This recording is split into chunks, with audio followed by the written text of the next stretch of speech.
Hello and welcome everyone. मेरा नाम है अंकित मिश्रा और आज मैं आपके लिए लेकर के आया हूँ एक बहुत ही इम्पॉर्टेंट और इंटरेस्टिंग टॉपिक जिसका नाम है सस्टेनेबल डेवलपमेंट। अब अगर मैं आपसे बात करूँ सस्टेनेबल डेवलपमेंट के बारे में तो आप सभी इस टॉपिक के बारे में कुछ ना कुछ तो जानते ही होंगे, या फिर बहुत दफ़े आप इसके बारे में तो जानते हैं लेकिन आप इस टर्म्स को जो है वो नहीं समझ पा रहे हैं कि आखिर जो सस्टेनेबल डेवलपमेंट है वो दरअसल होता क्या है। तो देखिए, मैं आपको बता दूं कि बीएससी थर्ड ईयर के अंदर ग्रेजुएशंस के अंदर सस्टेनेबल डेवलपमेंट के बारे में, या फिर सोशली भी आपको सस्टेनेबल डेवलपमेंट के बारे में, या फिर इन्वायरमेंटल बायोलॉजी में भी सस्टेनेबल डेवलपमेंट के बारे में आप जानना चाहते हो। देखिए, सस्टेनेबल डेवलपमेंट एक ऐसा टॉपिक है जिसके बारे में मैं आपको एक्सप्लेन नहीं कर पाऊंगा बहुत ज़्यादा, क्योंकि ये एक ऐसा टॉपिक है जिसको मैं अगर आपके सामने एक्सप्लेन करूंगा तो वो आप कुछ अलग नज़रिए से भी उस टॉपिक को देखेंगे, समझेंगे, तो आप मेरे से भी ज़्यादा स्टेटमेंट्स बना सकते हैं। मैं जितनी बातें आपको बताऊंगा मैं बस आपको समझाने की कोशिश करूंगा, कुछ क्लूज़ के बारे में या फिर कुछ तरीकों के बारे में, कुछ नोट्स आपको दूंगा जिससे आपको कुछ आइडिया लग जाएगा कि आखिर सस्टेनेबल डेवलपमेंट में आप पढ़ते क्या हो। दरअसल सस्टेनेबल डेवलपमेंट की अगर मैं बात करूं तो ये एक ऐसा डेवलपमेंट है जिसमें सांप भी मर जाए और लाठी भी ना टूटे। जी हाँ, बिल्कुल यही है सस्टेनेबल डेवलपमेंट, जिसमें कि हमारी ग्रोथ भी हो, हमारी इकोनॉमी भी मजबूत हो, हमारे हर तबके के लोगों के पास में अच्छे संसाधन हो, लेकिन उसका इन्वायरमेंटल फैक्टर्स के ऊपर, हमारे प्लांट्स के ऊपर, हमारे लैंड्स के ऊपर, हमारे इन्वायरमेंट के ऊपर कोई भी इफेक्ट ना पड़े। यही चीज़ कहलाती है सस्टेनेबल डेवलपमेंट। सस्टेनेबल डेवलपमेंट में अगर हम जब भी बात करते हैं तो ध्यान देते हैं कुछ ऐसे आइडियाज़ की जिनके अंतर्गत कुछ हमें ऐसे आइडिया मिले जिसमें कि हम ह्यूमंस की ग्रोथ भी करा पाएँ, हर एक कम्युनिटी की ग्रोथ करा पाएँ और उनसे हमारे इन्वायरमेंट के ऊपर कोई खास प्रभाव ना पड़े। एग्जाम्पल के तौर पे मैं आपको बताता हूँ। आज हमारे लिए मैं बात करता हूँ आपसे कि दरवाजे, खिड़कियाँ सभी लकड़ी की बनी हुई होती है, यहाँ तक कि बेड, अलमारी, हर चीज़ जो है वो लकड़ी की बनी होती है। पर आप समझिए कि ये लकड़ियाँ आती कहाँ से हैं। ज़ाहिर तौर पे ये लकड़ियाँ सब की सब प्लांट से आती हैं। अगर मैं और भी एग्जाम्पल के तौर पे बात करूँ तो हम सभी लेदर के बहुत सारे सामान को यूज़ करते हैं। एग्जाम्पल के तौर पे लेदर शूज़ यूज़ करते हैं, लेदर बैग्स यूज़ करते हैं, लेदर की बेल्ट यूज़ करते हैं और बाकी बहुत सारी चीज़ों में लेदर का इस्तेमाल करते हैं। पर क्या कभी हमने सोचा कि वो जो लेदर होते हैं वो मिलते कहाँ से हैं? यस, जी हाँ, हम अपनी नीड के अकॉर्डिंग जो है चीज़ों को खरीदते हैं। जितना हम बार बार इस चीज़ को प्रमोट कर नहीं करते हैं कि नहीं मीट नहीं खाना चाहिए या ये सब चीज़ें नहीं करनी चाहिए, जानवर होते हैं, ये होता है, वो होता है, एनिमल्स होते हैं, वो भी जानवर हैं, वो भी जीव हैं, ऐसा कुछ जो तमाम तरह की हम लोग बातें करते हैं, हमें ये भी समझना चाहिए कि जो भी हम मीट खाते हैं उससे कहीं ज़्यादा पाप जो है या कहीं ज़्यादा मीट तो हमारे पहनने में लागत में लगती है। और जितनी हमारी मांगें बढ़ती हैं मीट प्रोडक्शंस उतना ज़्यादा बढ़ता है, उतना ज़्यादा एनिमल्स पे अत्याचार भी पड़ता है, जिसके चक्कर में कुछ ऐसे एनिमल्स आ जाते हैं जो एनिमल्स शायद नहीं होने चाहिए। प्लांट तो बहुत ही आम बात है। हम अपने नीड के हिसाब से, अपनी सुंदरता के हिसाब से घरों को लकड़ी से बनवाते हैं, दरवाज़ों को लकड़ी, जबकि हमारे पास में दूसरे ऐसे रिसोर्सेज भी हैं जिनका अगर हम इस्तेमाल करें तो हमारी नीड भी पूरी हो जाएगी और साथ में हमारे प्लांट्स जो होंगे वो नुकसान होने से बच जाएंगे। जैसे एक मुहिम चली थी, आपको बात होगा कि पेपरलेस इंडिया या फिर पेपरलेस वर्ल्ड के रूप में। जी हाँ, हम बहुत सारा काम ऐसा कर रहे हैं कि जो पेपरलेस बना दे। जैसे अगर मैं बात करता हूँ एक मोबाइल फ़ोन्स की या फिर एक लैपटॉप की या फिर एक कंप्यूटर की अगर मैं बात करूँ तो काफ़ी हद तक हम चाहें तो एक डिजिटल तरीके से जो है वो पढ़ाई कर सकते हैं जिससे बहुत सारा पेपर सेव हो सकता है। बस कुछ इसी तरह के छोटे मोटे एग्जांपल्स जिनको कि मतलब आप दूसरे उसका एक अल्टरनेटिव फॉर्म आपके पास में मौजूद हो जिसको आप इस्तेमाल करके जो है दूसरी रिसोर्सेज को, जो नेचुरल रिसोर्सेज हैं, आप उनको बचा सके। लेकिन आप ये कैसे बताओगे? इसको बताने के लिए ही हमने सस्टेनेबल डेवलपमेंट के कुछ कॉन्सेप्ट बता रहा हूँ मैं आपको और कुछ चीज़ें बताने की कोशिश कर रहा हूँ जिनसे आपको कुछ बहुत ही बेसिक आइडिया मिलेगा। वैसे आपको सस्टेनेबल डेवलपमेंट का आइडिया मिला ज़रूर होगा, ठीक है? तो आप इसी चीज़ को आगे ध्यान में रखते हुए इस नोट्स को आगे तक देखिए। सबसे पहले अगर मैं बात करता हूँ तो यहाँ पे बात वही लिखी हुई है, the term development is generally use to denote growth और प्रोग्रेस। ग्रोथ, प्रोग्रेस, हम एक ऐसा ग्रोथ करा रहे हैं जिसको करने से एनिमल्स की भी ग्रोथ होगी, ह्यूमंस की भी ग्रोथ हो और साथ में हमारे इन्वायरमेंट की भी ग्रोथ हो। इक्वली ये ग्रोथ होना बेहद ज़रूरी है। ये सभी की ग्रोथ होनी चाहिए, फिर वो चाहे एनिमल हो, फिर वो चाहे प्लांट्स हो, फिर वो चाहे हमारा इन्वायरमेंट हो। हर किसी की ग्रोथ होना ही सस्टेनेबल डेवलपमेंट का पार्ट होती। However, the term particularly last 2 centuries has become synonyms to economic growth in the term of gross domestic product or the per capita income of the nation। जैसा कि मैंने आपको बताया कि इस ग्रोथ के अंदर हम सब की ग्रोथ की बात करते हैं, चाहे वो इकोनॉमिक ग्रोथ हो, चाहे वो डोमेस्टिक प्रोडक्ट की ग्रोथ हो, चाहे वो इनकम की ग्रोथ हो हमारे नेशन की। तो ये सभी चीज़ें जो होती हैं वो कहीं ना कहीं एक ही बात बयां करती है कि भाई अगर आपकी इकोनॉमिक ग्रोथ तभी अच्छी होने वाली है जब आपके डोमेस्टिक प्रोडक्ट काफ़ी अच्छे होंगे, उनकी ग्रॉस काफ़ी अच्छी होगी, तो आपके नेशन की इनकम भी काफ़ी अच्छी होगी और आपकी इकोनॉमिक ग्रोथ भी अच्छी होगी। This definition has created a rat race among the nation to attain retain development goals. These goals are often coordinatory to ideas of preservation of sustenance of environment. ये जो ग्रोथ की हम बात करते हैं, सभी नेशन की ये जिम्मेदारी, ये रिस्पॉन्सिबिलिटी बनती है कि ग्रोथ तो करें, लेकिन उससे जो है नेचुरल, इन्वायरमेंटल, ये सभी चीज़ों को भी हम बचा सकें। मतलब कि जो भी हमारे पास में रिसोर्सेज हैं उनको हम ज़्यादा यूज़ ना करके, या जो ज़्यादा हार्म ना हो ऐसे यूज़ ना करके उन्हें हम बचा सकें। लेकिन in order to rebuild the harmonious relationship between man and nature, तो यही चीज़ मैं आपको बताना चाहता हूँ कि जब तक आप एक एजुकेशन सेक्टर को इम्प्रूव नहीं करोगे, जब तक आप लोगों को बताओगे नहीं सस्टेनेबल डेवलपमेंट के बारे में, तो लोग कैसे समझेंगे इन सभी चीज़ों के बारे में। एग्जाम्पल के तौर पे अगर मान लीजिए कि आपके यहाँ पे जो दीवार यूज़ हो रही है, या फिर दिखने में अच्छे अच्छे फर्नीचर के जो है वो आज अलमारियाँ बनाई जाती हैं, लेकिन आपको पता होगा कि पहले के ज़माने में हम लोग क्या करते थे, उसे सीमेंट और बालू वगैरह से हम लोग अपनी अलमारियाँ बना देते थे। क्या हम इसका इस्तेमाल आज नहीं कर सकते हैं? क्या इसका कोई एक अल्टरनेटिव फॉर्म नहीं है? जी बेशक, हर चीज़ का एक अल्टरनेटिव फॉर्म होता है। सस्टेनेबल डेवलपमेंट में हम उन्हीं आइडियाज़ को लेते हैं। और दूसरी चीज़, यहाँ पे मैन और नेचर के बीच में रिलेशनशिप होना बेहद ज़रूरी है। ये इंसान को समझना पड़ेगा कि वो नेचर को क्या देता है और नेचर से क्या लेता है। ठीक है, अगर एक आदमी 10 पेड़ लगाता है, ठीक है, अगर एक आदमी हर साल 10 पेड़ लगाता है, तो वो अपने पेड़ों में से नेचुरल रिसोर्सेज को ले सकता है, पेड़ के लिए जिम्मेदार है। लेकिन अगर कोई आदमी जो है इन रिसोर्सेज या इन प्लांट्स को नहीं लगाता है, तो फिर उसको ये समझना पड़ेगा कि नेचर पे उसकी पकड़ जो है, उसकी जो अधिकार है, वो कहीं ना कहीं काफ़ी ज़्यादा कम है। वर्ल्ड ऑर्गेनाइजेशन लाइक यूएन ने सबसे पहले सस्टेनेबल डेवलपमेंट जैसे कैंपेन को शुरू किया, और इसके कैंपेन को शुरू करने का मेन मकसद ये था अल्टरनेटिव्स फॉर्म्स को ढूंढना, जिससे हम नेचुरल रिसोर्सेज का कम से कम इस्तेमाल करके ज़्यादा से ज़्यादा अर्निंग और इकोनॉमिक ग्रोथ करा सकें, उन सारी चीज़ों पे लगाम लगा सकें जो हमारी अर्थ पे उतनी ईजी तरीके से नहीं मिलती है। क्योंकि जो चीज़ें हमारे अर्थ पे काफ़ी रेयर होती हैं, हम क्या काम करते हैं कि उस रेयर चीज़ को पाने के लिए हम उनको जो है पूरी तरह से ख़त्म कर देते हैं। एग्जाम्पल के तौर पे बहुत सारे ऐसे एनिमल्स हैं या बहुत सारे ऐसे प्लांट्स हैं जो काफ़ी रेयर हैं, लेकिन उनसे काफ़ी हद तक मेडिसिन्स बनाई जाती है, जिनके कारण हम उनका इस्तेमाल करते हैं। इसी के चक्कर में जो हमारे डायनासोर्स हैं, जो हमारे गैंडे हैं, वो धीरे धीरे जो है वो कहीं ना कहीं हमारे जंगलों से ख़त्म होते जा रहे हैं, क्योंकि उनके सींग से सेक्सुअल पावर की मेडिसिन्स बनाई जाती है, जिसके कारण उन गैंडों को मार दिया जाता था, जिससे आज जो गैंडे हैं वो इंडेंजर्ड कंडीशन या रेड डेटा बुक में शामिल हैं। तो इसी तरीके की चीज़ों को, कि उन सभी चीज़ों के लिए हम दूसरे चीज़ों पर डिपेंड करें, उनका एक अल्टरनेटिव फॉर्म ढूंढें। चलिए आगे बढ़ते हैं। The most frequent use definition of sustainable development के लिए जो हम सबसे ज़्यादा इस्तेमाल करते हैं, यहाँ पे आपके सामने ब्रंटलैंड रिपोर्ट का नाम लिया गया है। ये ब्रंटलैंड जो है, ये एक लेडी आप देखेंगे आपको मिल जाएगा जो इनकी हेड थी।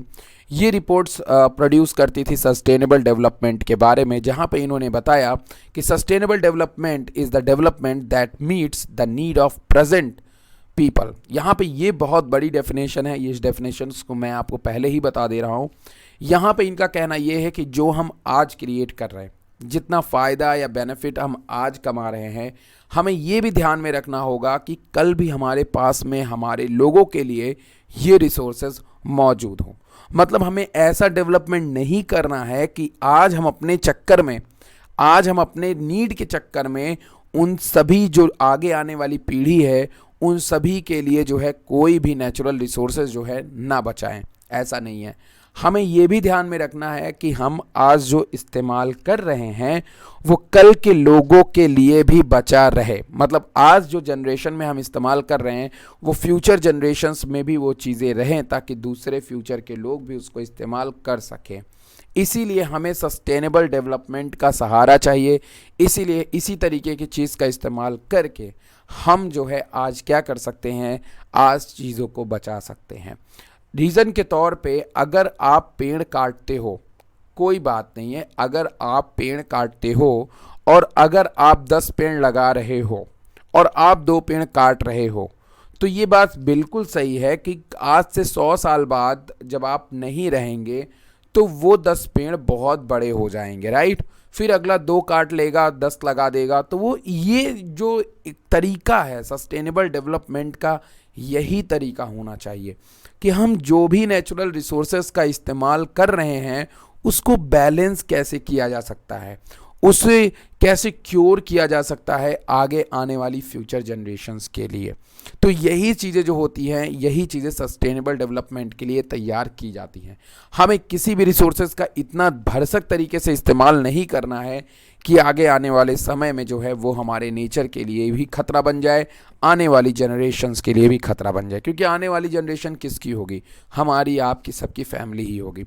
In other words, it improving the quality of life present generations without excessive use of abuse of nature resources. बहुत सिंपल वर्ड में देखिए लिखी हुई बात है कि सस्टेनेबल डेवलपमेंट का मतलब ये है, इन अदर वर्ड्स अगर मैं दूसरे वर्ड में बोलूँ तो सस्टेनेबल डेवलपमेंट का मतलब ये है कि हम आज अपनी लाइफ स्टाइल को बेटर करें। लाइफ स्टाइल को बेटर करने का मतलब ये है कि आज हम अपने आप को थोड़ा सा बेहतर कर दें, इक्वलाइज करें। इक्वलाइज करना किसी भी चीज़ को बेहद ज़रूरी है। आज इक्वलाइजेशंस का मतलब कहाँ पे है, कहीं पे नहीं है।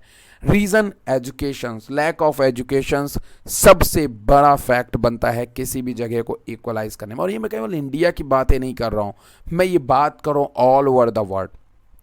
ऑल ओवर द वर्ल्ड यही चीज़ें आपको देखने को मिल रही है। इंडिया में थोड़ी सी ज़्यादा है क्योंकि हम एक डेवलपिंग कंट्रीज़ हैं और डेवलपिंग कंट्रीज़ के अंदर ये प्रॉब्लम्स, कॉम्प्लिकेशंस हैं क्योंकि हम कहीं ना कहीं काफ़ी पीछे हद तक सोचते हैं और दूसरों को फॉलो करने की कोशिश करते हैं। यही एक चीज़ होती है जो शायद हमें उस लेवल पे ले जा कर के खड़ी नहीं करती। दूसरी बात, हर एक काम जो होता है वो एक इज़्ज़त वाला। इंडिया में यही चीज़ें सबसे ज़्यादा बुरी हैं कि उन कामों को जो है वो सही दिशा, सही डायरेक्शंस नहीं मिल पाती है, सही इन्वेस्टमेंट नहीं मिल पाता है, जिनके कारण जो है जो इक्वलाइजेशंस होना चाहिए वो नहीं होता है।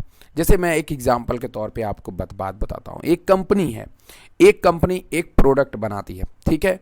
एक कंपनी है, एक प्रोडक्ट बनाती है। मान लीजिए एक कंपनी है जिसका नाम है वेदांत बायोलॉजी, ठीक है, वेदांत बायोलॉजी नाम है। चलिए अब मैं इस कंपनी की बात करता हूँ जो आपके सामने बहरहाल पड़ी हुई है। अब इस कंपनी में मान लीजिए कि कोई एक इंडिविजुअल या कोई एक फाउंडर है, जैसे कि इसके फाउंडर हो गया, कोई भी एक ऐसा फाउंडर है, ठीक।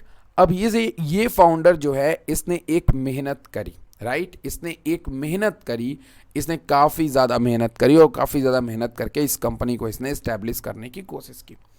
बट ये कंपनी डिपेंड किन चीज़ों पे कर रही है? ये चीज़ कंपनी डिपेंड कर रही है लोगों के, जो भी मैन्युफैक्चर ये कर रही है उसको सेल करने के लिए ये डिपेंड करती है लोगों के ऊपर। अब जो लोग हैं, जो ऑडियंस है वो हमारी मेन है। इस कंपनी में मान लीजिए कि 10 लोग काम कर रहे हैं, 10 लोगों के काम करने से इस कंपनी की ग्रोथ हो रही है। तो इस फाउंडर को चाहिए कि इन 10 लोगों को केवल रुपए पैसे से इज्जत ना दे, ये फाउंडर्स इनके साथ एक टीम मेंबर की तरह काम करे, एक इक्विटी पे काम करे, ठीक है, जिससे कि अगर एक कंपनी का डेवलपमेंट हो तो साथ में उन मेंबर्स का भी डेवलपमेंट होना चाहिए। तो ये जो तरीका है, ये तरीका हर जगह काफ़ी हद तक काम कर रहा है कंट्रीज़ में, लेकिन हमारे यहाँ पे चीज़ें थोड़ी सी अलग है। हमारे यहाँ पे कोई एक कंपनी है, अगर वो करोड़ों का माल जो है वो सप्लाई कर रही है तो उनकी जो पेमेंट है वहाँ के वर्कर्स की वो सेम ही रहती है, कोई बहुत ख़ास इम्प्रूवमेंट देखने को नहीं मिलता है।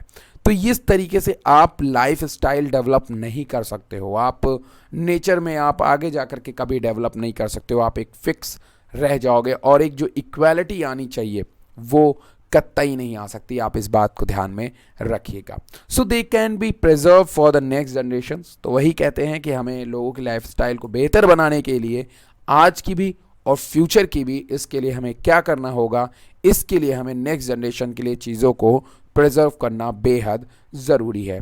आप डेफिनेटली यूज़ करिए नेचुरल रिसोर्सेज, लेकिन उन नेचुरल रिसोर्सेज को इस तरीके से यूज़ करिए कि आगे के 100 साल बाद या आगे के 60 साल 70 साल बाद भी वो नेचुरल रिसोर्सेज दोबारा से रीस्टोर हो सके। The term was first coined by in 1972 में सबसे पहले ये सस्टेनेबल डेवलपमेंट का टर्म दिया था यूनाइटेड नेशन ने।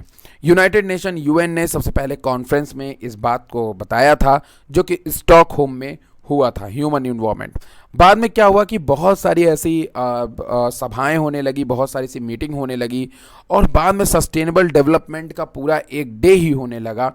तो इस तरीके से धीरे धीरे हमने इनके बारे में सोचा, और यहाँ पे लिखा in most important piece of writing sustainable development के बारे में जो सबसे पहले कमीशन किया गया वो किया गया world commission of environment and development WCED इन 1987। इन 1987 में सबसे पहले क्या किया गया, इसको नाम दिया गया आवर कॉमन फ्यूचर के नाम से, इसको सबसे पहले पब्लिकेशंस जो है वो निकाली गई। अब यहाँ पे जो पब्लिकेशंस यहाँ पे लिखी गई इस बारे में ये था सस्टेनेबल डेवलपमेंट के बारे में, तो ये तो इम्पोर्टेंट था ही। उसके बाद इन 1992 एट अर्थ समिट एट रियो दी जेनेरियो में एक अर्थ समिट हुई, जहाँ पे 170 कंट्रीज़ ने पार्टिसिपेट किया, और वहाँ पे उनसे बहुत सारे डॉक्यूमेंट जो है वो साइन कराए गए।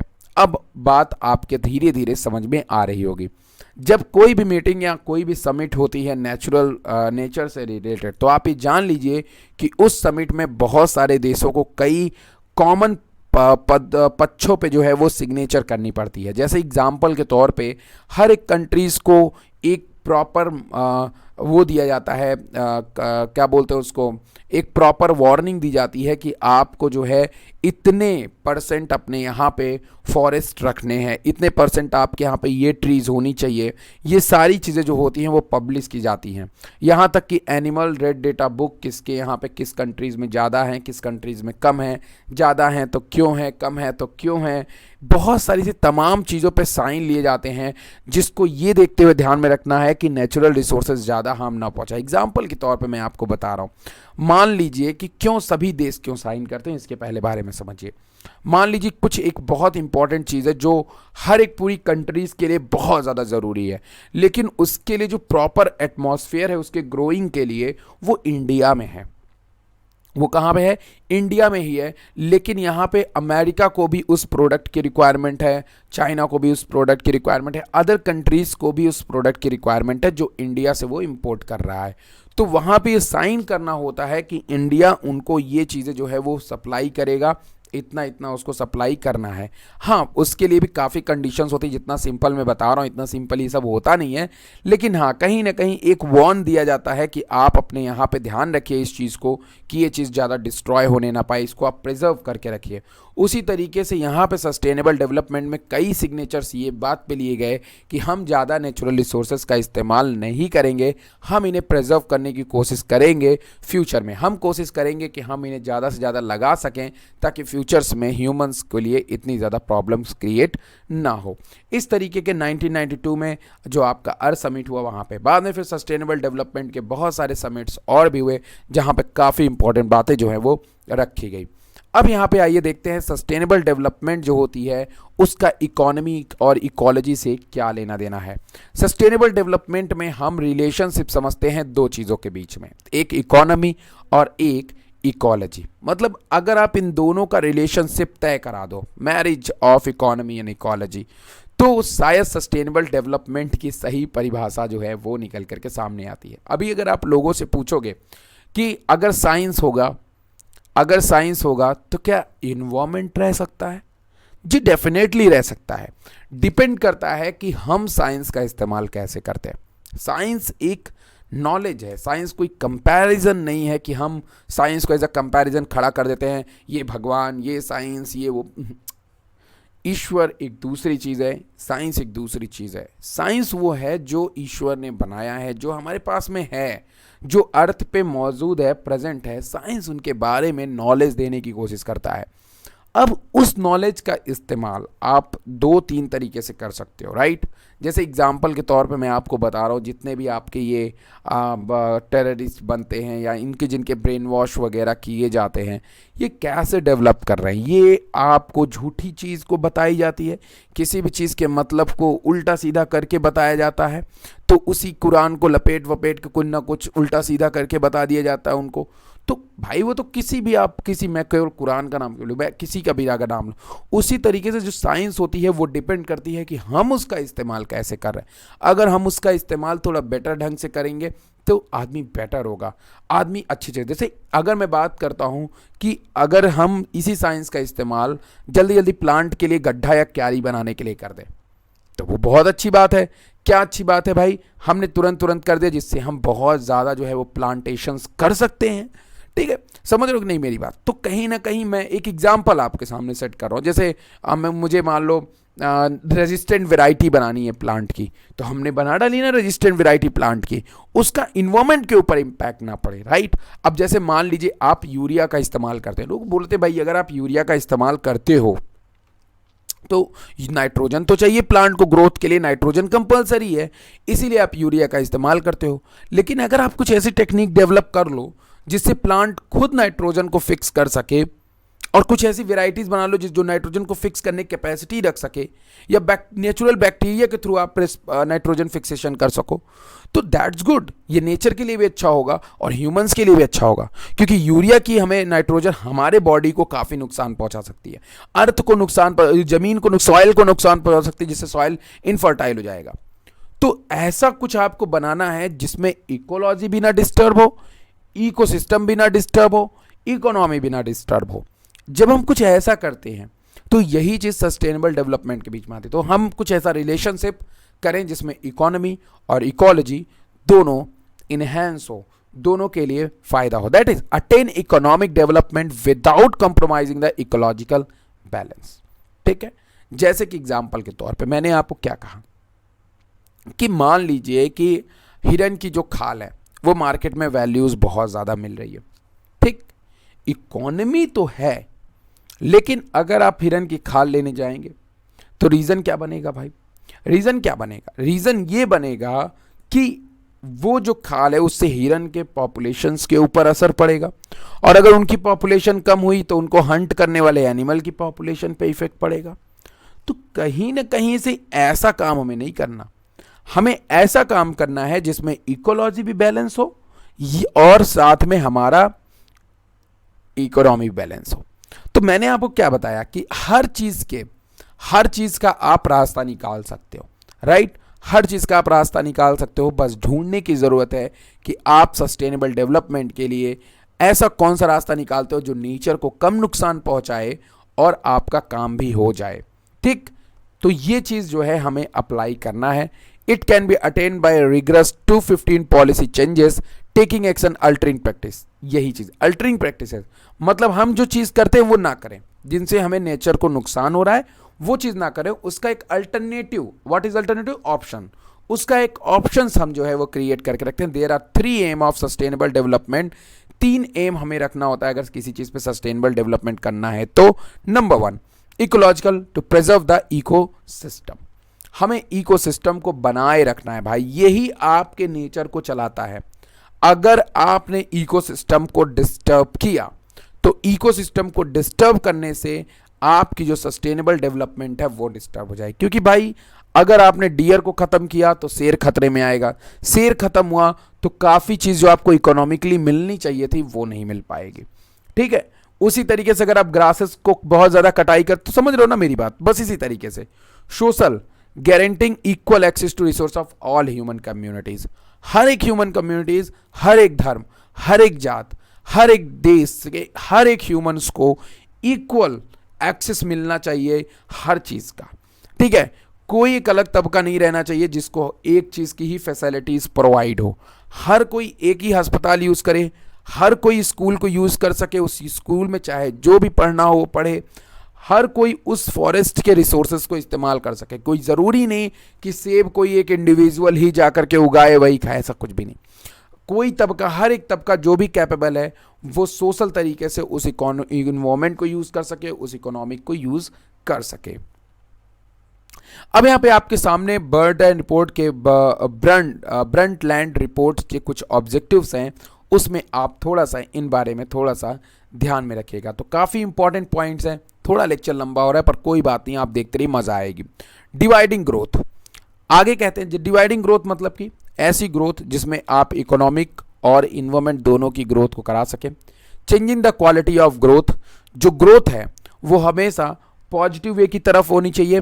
ग्रोथ ऐसी हो जिसमें, मतलब देखो, ग्रोथ, क्वालिटी ऑफ ग्रोथ दो तरीके की होती है। एक ग्रोथ जो आप कर तो रहे हो लेकिन हो नहीं रही है। रीजन के तौर पे अगर मैं मान लीजिए कि अपने इस्तेमाल की कोई चीज़ बनाऊं, मान लीजिए मुझे एक स्टंप बनाना है, स्टंप, ठीक है, क्रिकेट का एक या बैट बनाना है, right.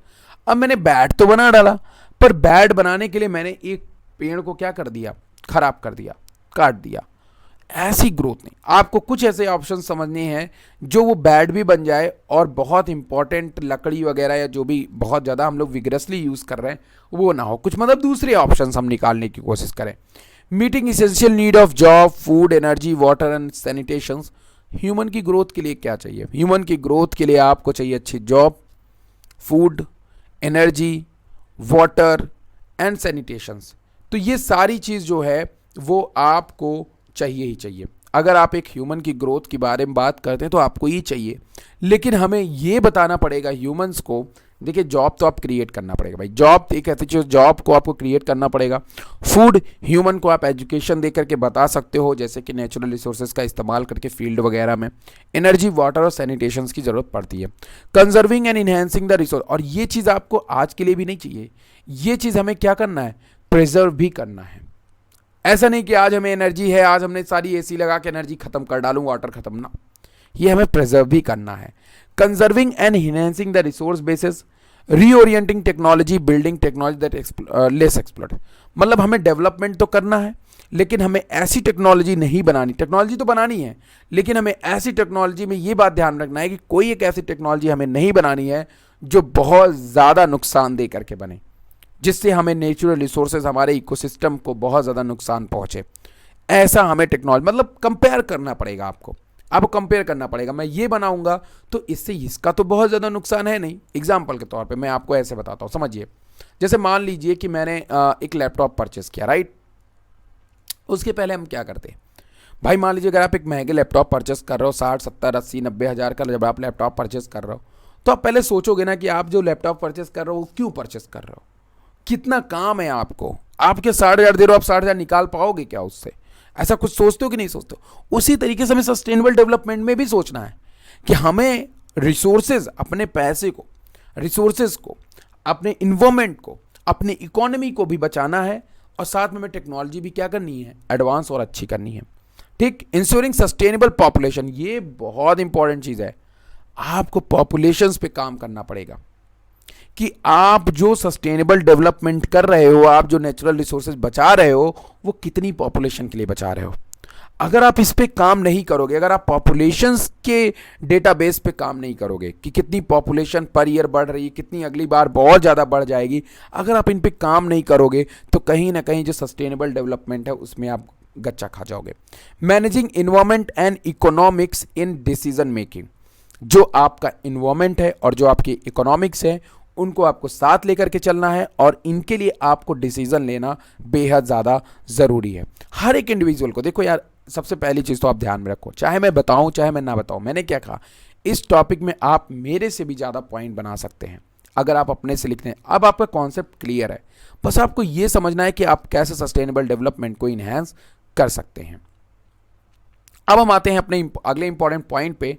There are several changes that need to attention in arena of economic development and environmental depletions. हम कैसे जो है यहाँ पे बताते हैं कि हमें क्या क्या ध्यान में रखने की ज़रूरत है जिससे जो है हमारा जो इकोनॉमिक डेवलपमेंट है वो भी हो और हमारे इन्वायरमेंट का जो डेप्लीशन हो रहा है, जो नुकसान हो रहा है, वो भी कम हो। Hence the idea of sustainable development is essential to address the following issues. जो सस्टेनेबल डेवलपमेंट है उनमें काफ़ी ऐसे एरियाज़ हैं जहाँ पे हमें काफ़ी कॉम्प्लिकेशंस जो है वो देखने को मिलती हैं। To curb of prevent environmental degradation, मतलब कि हमें जो है इन्वायरमेंटल डिग्रेडेशन में जो है वो हम कैसे बचा सकते हैं। अगर हम कुछ भी बनाते हैं, अगर हम कोई प्लास्टिक की चीज़ बनाते हैं तो उससे भी नेचर को नुकसान है। अगर हम आयरन का बहुत ज़्यादा इस्तेमाल करते हैं तो भी हम एक नेचुरल रिसोर्सेज का इस्तेमाल कर रहे हैं, राइट। अगर हम सॉइल का इस्तेमाल करेंगे, बालू का इस्तेमाल करेंगे, रेत का इस्तेमाल करेंगे तो वहाँ पे भी हम इस्तेमाल कर रहे हैं। तो ये बहुत मुश्किल होता है कि हम इकोनॉमी को भी मेंटेन करें और साथ में अपने इन्वायरमेंट को भी उतना ना मैनेज कर पाए। तो ये बहुत बेहद ज़रूरी चीज़ होती है जो हमें ध्यान में रखने वाली होती है। साथ में हमें ये बात ध्यान में रखनी होती है कि ह्यूमन की लाइफ को हमें सेफ रखना होता है। To ensure a safe human life, हमें ह्यूमन की लाइफ को भी सेफ रखना होता है अपने इकोनॉमिक डेवलपमेंट के लिए भी, क्योंकि ह्यूमन की इकोनॉमी को अगर आप सेफ रखोगे तो बढ़ती पॉपुलेशन के हिसाब से, अगर आप देखो बढ़ती पॉपुलेशन के हिसाब से आप देखिए हमारी नीड जो है वो काफ़ी ज़्यादा बढ़ चुकी है, बहुत ज़्यादा बढ़ चुकी है हमारी नीड। और जब हमारी नीड बढ़ती है तो हम क्या काम करते हैं कि उन नीड के लिए प्रोडक्टिविटी बढ़ाने के रास्ते समझते हैं। और जब हम प्रोडक्टिविटी बढ़ाते हैं तो उस कंडीशन में हम क्या कर बैठते हैं, कुछ ऐसे हम नेचुरल रिसोर्सेज को नुकसान पहुंचाते हैं, इन्वायरमेंट को नुकसान पहुंचाते हैं, पूछे नहीं। एग्जाम्पल के तौर पर मैं आपको बता रहा हूँ, अगर एक फैमिली है, एक फैमिली के अंदर 4-5 बच्चे हैं, छोटे बच्चे भी हैं, उनको दूध की ज़रूरत है। उस फैमिली में एक गाय है, गाय का बछड़ा किसी तरीके से मर गया, तो हम क्या करते हैं, उसको इंजेक्शन लगाना शुरू करते हैं। ह्यूमन की लाइफ के लिए हमने उसको इंजेक्शन लगाया जिनसे उन काउज, कैटल्स वगैरह को काफ़ी नुकसान पहुंचा, उनकी डेथ हो जाती है। तो कहीं ना कहीं ये इस तरह का डेवलपमेंट में प्रॉब्लम आनी है। To check the exploitive technology and find alternative sources, ये जो अल्टरनेटिव वर्ड है ना इसमें, पॉइंट नंबर 3, जो इसमें अल्टरनेटिव वर्ड है ना वो बहुत बड़ा वर्ड है। हमें हर चीज़ का एक जुगाड़ बनाना पड़ेगा, हर चीज़ का एक जुगाड़ लगाना पड़ेगा कि अगर ये टेक्नोलॉजी हमारे लिए नुकसानदेह है तो कौन सी टेक्नोलॉजी है जिसका इस्तेमाल करके हम इसके अल्टरनेटिव फॉर्म को ले पा सकते हैं, जिससे नेचर को भी ना नुकसान पहुंचे और हमारा काम भी हो जाए।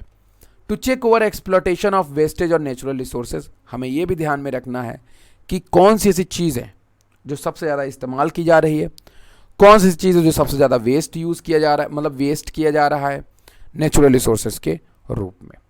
To regenerate renewable energy resources, और ऐसे रिसोर्सेज जिनको हम दोबारा इस्तेमाल करके रीजनरेट कर सकें एनर्जी को, ऐसे रिसोर्सेज को भी हमें काम में लेना होगा। तो ये कुछ ऐसी चीज़ें हैं जिनका इस्तेमाल करके हम जो है वो सस्टेनेबल डेवलपमेंट कर सकते हैं। ठीक है, अब आगे यहाँ पे बहुत इंपॉर्टेंट कुछ बात हैं जिनमें हम प्रिंसिपल की बात करेंगे सस्टेनेबल डेवलपमेंट की। अब ये प्रिंसिपल दरअसल है क्या चीज़, तो इसको थोड़ा सा आप समझिएगा। प्रिंसिपल कहने का मतलब ये है कि हमारा मेन एम क्या है सस्टेनेबल डेवलपमेंट को बताने का। तो ये एक नोट्स है जिसको मैं पढ़ूंगा और आप इसका मतलब जान लीजिएगा। Integration of environment and economic decision, हमें दोनों के बीच में तालमेल बैठाना है जिससे इन्वायरमेंट और इकोनॉमिक डिसीजंस लिए जा सके। स्टीवर्ड सिर्फ human to caretaker of the environment, हमें ह्यूमंस को भी बताना पड़ेगा कि बगैर ये चीज़ें जो है वो केवल सोचने से और किताबी पन्नों पे नहीं होगी, हमें उन्हें जागरूक करने की ज़रूरत है ताकि जो ह्यूमंस हैं वो केयर टेकर बन सके हमारे इन्वायरमेंट का, हमारे इन्वायरमेंट को बचाने की कोशिश कर सके, क्योंकि हम इन्वायरमेंट से बहुत कुछ गेन कर सकते हैं। अगर इन्वायरमेंट अच्छा हुआ तो हमारी प्रोडक्टिविटी, हमारे प्लांट्स अच्छे होंगे, और अगर हमारे प्लांट्स अच्छे होंगे तो हमें हर एक चीज़ के बहुत सारे अल्टरनेटिव फॉर्म्स मिल सकते हैं। प्रिवेंट एंड मिटिगेशंस, हमें क्या काम करना है कि जो भी कटाई छटाई है उन पे काफ़ी ज़्यादा नुकसान जो हो रहा है वेस्ट वगैरह का, उस पे काफ़ी ज़्यादा प्रिवेंट करना है। कंजर्वेशन, चीज़ों को बचाना है। वेस्ट मिनिमाइजेशंस, जो हम बहुत ज़्यादा वेस्ट, जो बहुत ज़्यादा प्रोडक्ट का एक्सेसिव यूज़ करते हैं। देखिए किसी भी चीज़ का एक्सेसिव यूज़ वेस्ट होता है। आप ज़्यादा एनर्जी यूज़ कर रहे हैं, आप बहुत ज़्यादा, आप कमरे में नहीं हैं, लाइट्स ऑन कर दिए हैं, आपने पंखे ऑन कर दिए हैं, तो वो एक तरीके का क्या है, वेस्ट है। एसी आप फालतू में यूज़ कर रहे हैं, वेस्ट है। अगर आप छत पे जा कर के एक फ़ैन ऑन करके अगर आप अच्छी सी हवा ले सकते हैं तो आप एसी में बैठ करके नेचुरल रिसोर्सेस को नुकसान क्यों पहुंचा रहे हैं? ये रिस्पॉन्सिबिलिटी किसकी है?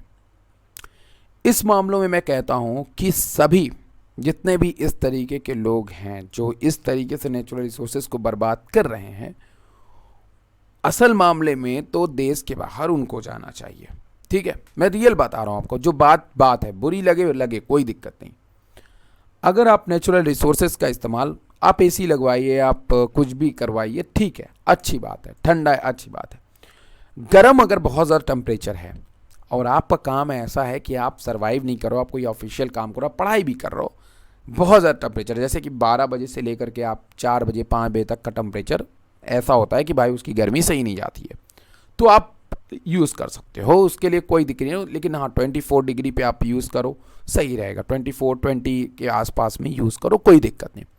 बट जब आप उसी टेम्परेचर को जो है वही चीज़ सेम वही एसी आप शाम को चला दिया आपने, ठीक है, जबकि आप क्या कर सकते हो, जबकि आप कूलर यूज़ कर सकते हो, आप जो है वो जा करके छत पे एक फ़ैन चला करके बैठ सकते हो, पढ़ाई वढ़ाई कर सकते हो, अपना जो भी करना है तो आप वो करो ना। आप इस तरीके से कंजर्व कर सकते हो, वेस्ट नहीं कर सकते किसी भी चीज़ों का। ठीक, आप ज़रूरी चीज़ों को इस्तेमाल लीजिए, जो भी ज़रूरी से ज़्यादा चीज़ होती है वो वेस्ट होती है। Enhancement of productivity, capability, quality of nature and human life. हमें क्या करना है कि हर एक चीज़ की प्रोडक्टिविटी बढ़ानी है, नेचुरल रिसोर्सेज की स्पेशली प्रोडक्टिविटी बढ़ानी है, कैपेबिलिटी बढ़ानी है, और ह्यूमन का जो नेचर, जो ह्यूमन की लाइफ है वो बहुत ही अच्छा इंप्रूव करना है। नेचर क्वालिटी इंप्रूव करनी है, ह्यूमंस की लाइफ के ऊपर हमें काम करने की बेहद ज़्यादा ज़रूरी है। रिहैबिटेशंस एंड रिक्लेमेशंस, अब हम आगे की तरफ यहाँ पे बात करते हैं। तो वीडियो काफ़ी लंबा हो रहा है, तो मैं अब सबसे इंपॉर्टेंट चीज़ के बारे में बात करता हूँ। 3 basic component of sustainable development. Environment, what? Environment, social and economic. ये 3 वो रीजन्स हैं जो रीजन्स हमारी सस्टेनेबल डेवलपमेंट के कंपोनेंट के रूप में जाने जाते हैं। Environment, social and economic. यहाँ पे आप देखिए कि तीनों एक साथ मिल करके काम कर रहे हैं। इससे ये बात कहीं ना कहीं प्रूफ होती है कि हमारे सस्टेनेबल डेवलपमेंट के लिए हमें किन किन चीज़ों की ज़रूरत पड़ती है। यहाँ पे मैंने एक पॉइंट लिखा हुआ था, शायद मैंने उसको स्लाइड में नहीं लगाया, लेकिन मैं आपको बताऊंगा उसको, कोई दिक्कत की बात नहीं है। सबसे पहले मैं सोशल की बात करता हूँ। तो देखिए, सोशल होना बहुत ज़रूरी है ज़िंदगी में। अगर आप थोड़ा सोशल नहीं होंगे, सोशल होने का मतलब ये नहीं कि जाइए गाँव के लोगों के साथ में बातचीत करिए। देखिए, ऐसा नहीं है कि उनसे बातचीत मत करिए, लेकिन आप अपने टू द पॉइंट पे बात करिए। अगर किसी सोशल इंसान के मन में ख्यालात ऐसे हैं कि वो नेचर के प्रति नहीं सोच रहा है, उसकी आपसे नहीं बन रही, आप भले वो आपके काम, लेकिन आपकी जिम्मेदारी है कि जब भी आप उनसे मिलिए या जब भी आप उनसे बातें करिए, उनको ये सोशल बातें ज़रूर पहुंचाइए, चाहे जिस मीडियम पर जाए। ऐसा नहीं कि उनको पता नहीं है, उनको पता है, लेकिन बस उनको जगाने की थोड़ी सी ज़रूरत है। तो सोशली आप जो है वो चीज़ों को क्या कर सकते हो, लोगों के तक पहुंचा सकते हो, जिससे कि उनको बताओ कि इन चीज़ों को बेनिफिट क्या है, इसका दूसरा जुगाड़ क्या है। तो उससे क्या होता है कि हम जब दूसरे लोगों को इन्फ्लुएंस करते हैं तो वो किसी दूसरे को इन्फ्लुएंस करते हैं। इससे एक काफ़ी अच्छा सोशल बिहेवियर बनता है, काफ़ी अच्छी चीज़ें इंप्रूव होती हैं जो शायद हमारी गवर्नमेंट गांव-गांव तक जा कर के नहीं पहुंचा सकती है।